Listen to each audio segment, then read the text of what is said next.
Today, let's explore how to disavow backlinks in Ahrefs. Start by heading over to Site Explorer, type in the domain you want to analyze, and then hit the search button. Once you've done that, there might be a little wait as it loads. Once it's ready, navigate to the backlink profile and click on Backlinks. After a brief loading period, look for the Best Links option and click on it. From the drop-down menu, select Exclude Best Links. After, click on Domain Rating, and it will take some time to load.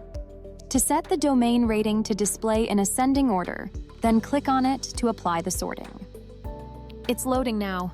Sorting the list in ascending order places links with the lowest DR at the top. If you want to download, click on Export. You'll need to click on Export once again to download. Thank you.